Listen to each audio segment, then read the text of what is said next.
Hello, Dick. Roy, first of all, can you update us on the squad? Anybody who's coming back from injury or match fitness may Dan Wickham? Yeah, no, the squad's looking very good. I mean, obviously, we picked up a couple of knocks against Fulham, but the players who've had those knocks are now fit, and on Sunday I will have a full squad to choose from, which is good. And the new players, they're coming along in leaps and bounds as their fitness, of course, improves. So we're happy with all of them too. I guess you look back at the Fulham game now. What has it taught you? What have you learned from it?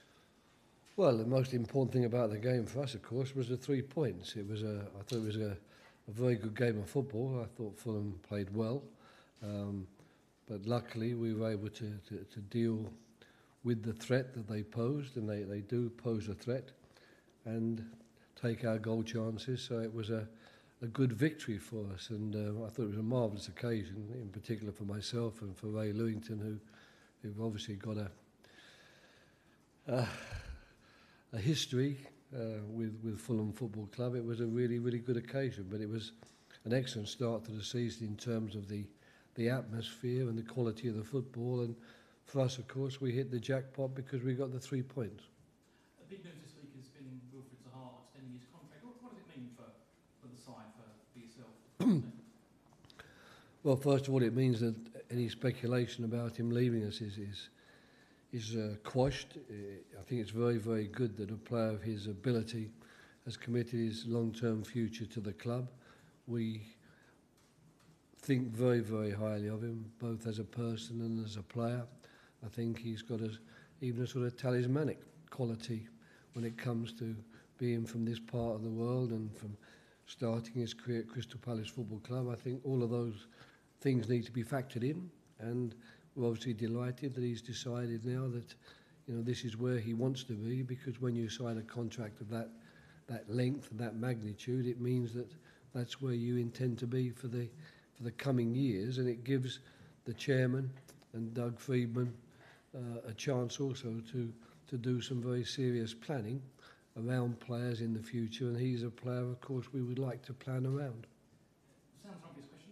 How good is he? You've seen a lot of players down the years.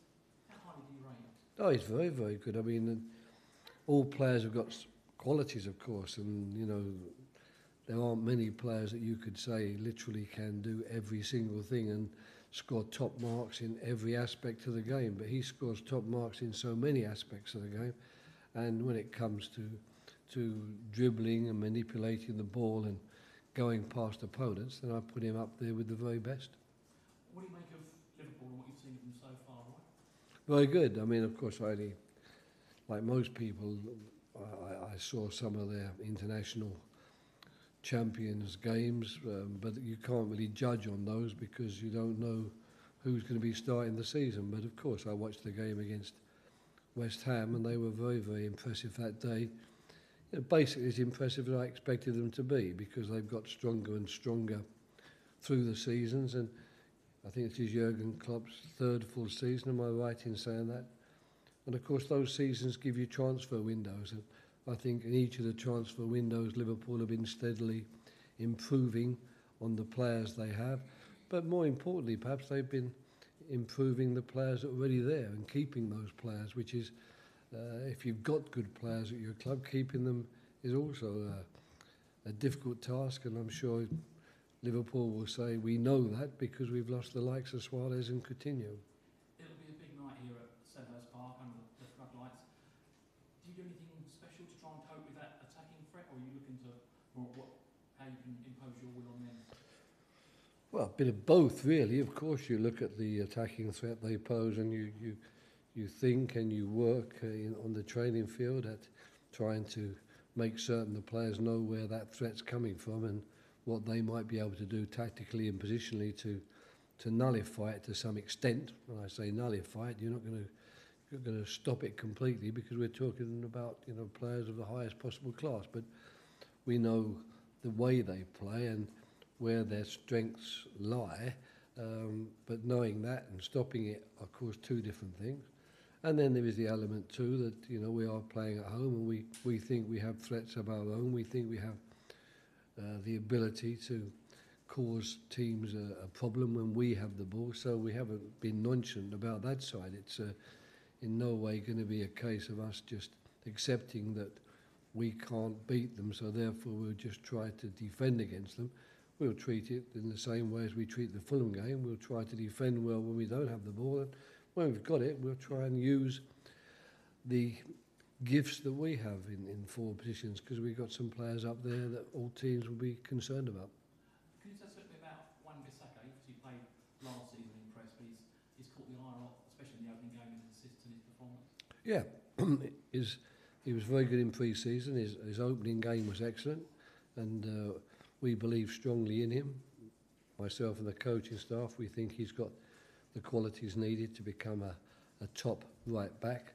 But it's one game, and I think it's a bit dangerous for us coaches in particular to start saying that a player is a wonder player after one performance. He had a very good game, but you must remember he's still young. He's played 8 times in the Premier League. That's not a lot of games, and we believe he'll get better and better. But we are delighted with him, and of course it's always nice when one of your players has a good game and captures the headlines as a result of it. So I'm very happy for him in that respect, but I still think that it's better that we allow him to continue to learn his trade, continue to prosper, without trying to raise him up on pedestals to then saw the legs off the pedestal when it suits us. Do you have high hopes for this season? Because it seems that it's starting to fall into place now. The chairman said it was the final piece of the jigsaw, but you've signed a contract extension, so Zaha, the stadium plans, the squad's looking stronger in most departments. Oh, there's a lot of positives for the club at this moment in time. The only thing is that we still have a very difficult task on our hands, and that task is to make certain that we keep away from that relegation zone. In recent years, we've flirted with it, I'm afraid, and have often spent quite long periods of time in the actual relegation zone, or maybe just above it. It would be nice if this season could see us in a much more comfortable and secure and stable position. That's what we would like. But I think the actual team we have, and now the bench we have is looking stronger all the time. But we aren't a big squad of players, that's for sure. We don't have an awful lot of players, and we would be very vulnerable if we hit a run of injuries like we did last year, because we don't have a depth of squad in terms of numbers.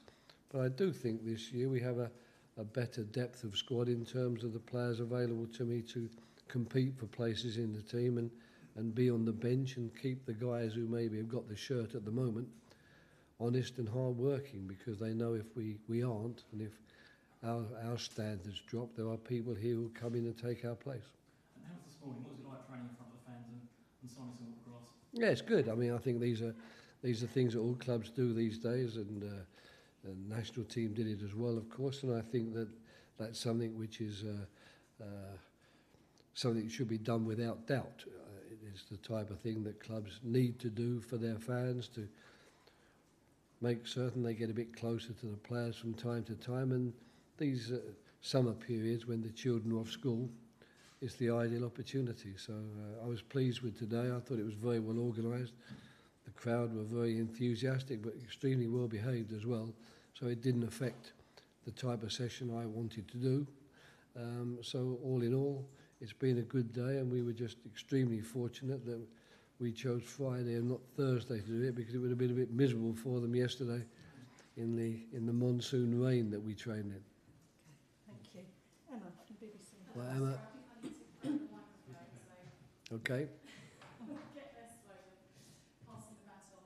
Roy, what conversations did you have, if you had any, with Wilf before we signed the new contract? Well, I have conversations with Wilf all the time, really. I mean, I didn't need to have one specific conversation where he and I sat down and discussed the new contract. It was been obvious, I think, to Wilf all the way through that as far as I was concerned and my coaching staff was concerned, we were very anxious for him to sign a new contract and to be happy going into the new season with his new contract, because we've made it clear to him that we were grateful, of course, for what he did for us last season, and he did a lot for us last season with his goals and his assists and the way he played, and we've tried to make it clear to him that we need a lot more of that going forward, and also that, you know, he's telling himself that he can do even more when it comes to actually scoring and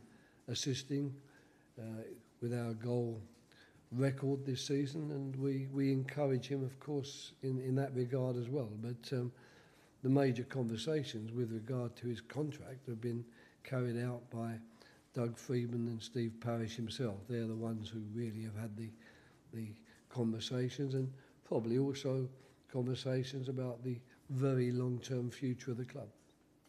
A first home game of the season against Liverpool under the floodlights on a Monday evening. How special will that be? Very special, and it's made that little bit more easy for us in the sense that we won the first game. It would have been a lot harder to get excited about had we known that it's a game that we desperately must win, otherwise we're going to be rooted to the bottom of the table. Those 3 points make such a difference.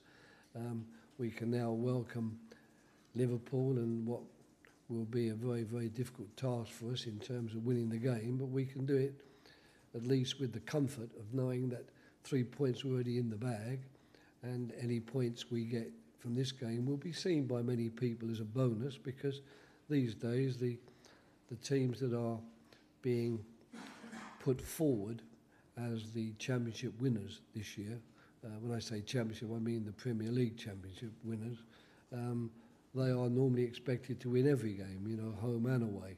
So we know what we're going to be up against, but we're ready for it, and we're happy to be going into the game, as I say, with those 3 points behind us. You haven't actually lost a match since you were last beaten by Liverpool here last season. How pleased are you with that kind of form? Oh, it's a fantastic run of results, really. I think it's 7 unbeaten, and I think it's 4 straight victories, which is, you know, something which you don't get in the Premier League if you're honest. I mean, unless you are one of those clubs that are expected to win every game, and we aren't in that category. So we're really pleased about that. But of course, there's always going to be a situation where to keep that run going, you're going to come across the teams which are rated more highly than you are, and which will cause you perhaps more problems as well. But we're going to be ready for that, and we go into it with a degree of confidence, and that's the confidence that this run of games has given us. And that must be something that you've given these players, Roy. You seem to be able to give that confidence to teams. What you do as a coach really is to prepare players. That's all you can really do. You can't play for them. You can't tell them exactly what they should be doing in every minute of a football match, because every football match is so totally different. There's never the same story, and what's more, things happen that you just can't legislate for in your preparation. You know, refereeing decisions are one, and players being sent off, etc., is another classic example. You can't legislate for that, but what you can, I think, do is to try and make certain that when they go on the field, they're as prepared as they possibly can be for the type of game that you envisage it being, that they know as much about the opponents and the type of problems the opponents are going to cause. They know all of those things too. And then perhaps most importantly of all, I think it's important as a manager or coach that the players go onto the field knowing that the coach and the manager believe in them, that they have the confidence of everybody, teammates and staff alike, and that they know their jobs, and that they're confident they know their jobs, because then that's when we have to hand the game over to them, because at the end of the day, the people who come to Selhurst Park on Monday night, they're not coming to see me or Ray Lewington, they're coming to see the players in the Crystal Palace shirt, and that's how it should be. And Christian Benteke does tend to score against Liverpool. He's a former Liverpool player. Right. What do you think it would mean to him to Yeah, it would mean a lot for him to score against Liverpool and anyone else for that matter, because he's desperate this season to put last season behind him and to put the the disappointment of last season behind him, and what better way to do that really than to come out against his former club and score against them. So I don't think it will be difficult to motivate Christian Benteke. It never is, and it certainly won't be on Monday night. Okay. Okay, that concludes the broadcast section. Thank you.